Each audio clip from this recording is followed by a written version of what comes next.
ඉතින් කොහොමද ඔයාලට සුබ දවසක් කියලා ප්‍රාර්ථනා කරනවා. ඉතින් අදත් වීඩියෝ එකක් අරගෙන ඔයාලට ඇත්තටම දැන් අවුරුද්ද ළඟ එන හින්දා සිංහල ක්‍රමයට අපි කුරක්කන් පුඩිමක් හදමු කියලා මට හිතුණා.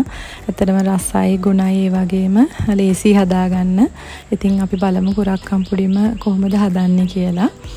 මේකට ලොකු දේවල් ගොඩක් වමනා වෙන්නේ නැහැ. කුරක්කන් ඊට පස්සේ වතුර ඊට පස්සේ තව අපිට වමනා වෙනවා හකුරු ඊට පස්සේ අපිට ඒක ඩෙකරේට් කරගන්නයි තවත් දාන්නයි ප්ලම්ස් ටිකකුයි ඒ වගේම කජු ටිකක් තිබුණා නම් ඇති. ඉතින් දැන් අපි හකුරු ටික අරගෙන ග්‍රේට් කරගන්නනේ. මොකද දිය කරගන්න පහසු හින්දා හකුරු ටික මේ විදිහට ග්‍රේට් කරගන්නවා. ඉතින් අතරම හකුරු ග්‍රෑම් 160ක් වගේ ප්‍රමාණයක් තමයි මම මේ අරගෙන තියෙන්නේ. මේ ග්‍රේට් කරගත්තා. ඊට පස්සේ කුරක්කන් ග්‍රෑම් 100ක් වගේ මම අරගත්තේ. ඒකට වතුර කෝප් එකක් දාලා ඒ ටික හොඳට කලවම් කරගන්න ඕනේ. හොඳට දිය වෙනකන් කුරක්කන් ටික අමාරු නැහැ දිය කරගන්න. ඉක්මනින් එක කරගන්න පුළුවන්. අපිට වතුර ටික ටික දාලා කරගත්තාම පහසුයි. කැට හිටින්නේ නැති විදිහට ඔයාලා මේක දිය කරගන්න හොඳට. ඇත්තටම මේක ලොකු වෙලාවක් යන්නේ අපිට මේ කුරක්කන් පොඩි එක හදාගන්න. හරිම ලේසි ඒ වගේම පහසුයි. ඊටත් වඩා මේ ගොඩක් රසයි. ඉතින් අවුරුදු කෑම මේසෙට පස්සේ අතුරු පස්සක් විදිහට මේක ඔයාලට රස බලන්න පුළුවන්. ඇත්තටම අපි ඉතින් කුරක්කන් කියන්නේ ගොඩක් ගුණ කෑමක්නේ. ඉතින් මේ විදිහට එක දිය කරගන්න.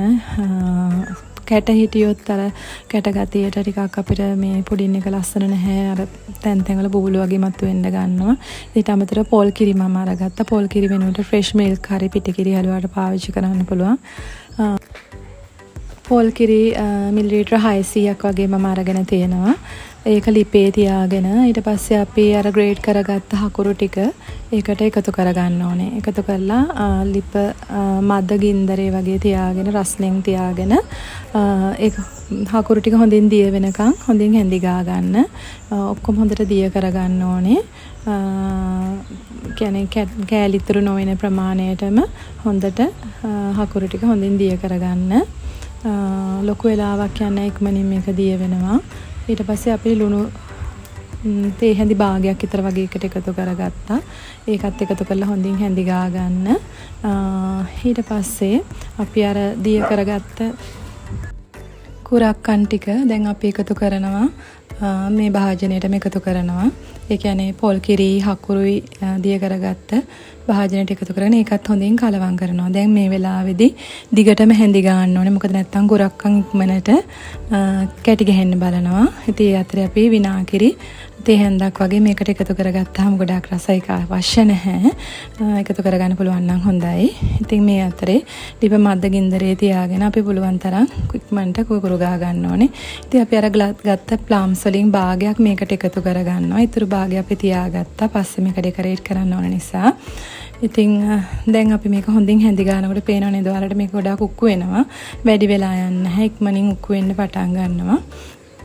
ඉතින් ඒ අතර අපි කරන්න ඕනේ හොඳින් හැඳි ගන්න එක. ඊට පස්සේ අපි සකස් කරගත්ත කලින් භාජනයක් අරගෙන ඒකට බටර් චුට්ටක් දාලා අපි මේ ලෑස්ති කරගන්නනේ. මොකද අපේ කුරක්කන් පුඩින් එක දැන් මේකට තමයි අපි දාගන්නේ. දැන් ඔයාලට පේනවා ලස්සනට මේක සෙට් වෙලා තියෙනවා. දැන් මේක තමයි පදම. වැඩි වෙලා යන්නේ නැහැ. ඉක්මනට විනාඩි 5ක් වගේ ඇතුළත මේක හැඳි ගාලා අපිට ඉවර කරගන්න පුළුවන්. දැන් මේක අපි ප්ලම්ස් ටික දාලා ටිකක් ලස්සන කරගන්නවා. මේකට අපිට තියෙනවා නම් තව එකතු කරන්න පුළුවන් රට ඉඳි වගේ දෙයක් අපිට එකතු කරගන්න පුළුවන්. පුහුල් දෝසි ප්ලම්ස් ඒ වගේ ඕන දෙයක් දාලා මේක අපිට හැඩ කරගන්න පුළුවන්. ඉතින් මේක ගොඩාක් රසයි. ඔයාලා try කරලා බලන්න. ගොඩාක් ගුණයි. ඉතින් ඒ අතරේ අවුරුද්ද ළඟ එනවනේ. ඉතින් ඔයාලටත් මේක හදලා රසද කියලා කමෙන්ට් එකක් දාන්න. ඉතින් වීඩියෝ එක බලපු හැම දෙනාටම ගොඩාක් ස්තුතියි. subscribe කරලා නැත්නම් subscribe කරන්න කියලා ගොඩාක් ආදරෙන් ඉල්ලනවා. ඉතින් ඔයාලා හැමෝටම සුබ දවසක්. කමෙන්ට් එකක් දාන්න යටින්.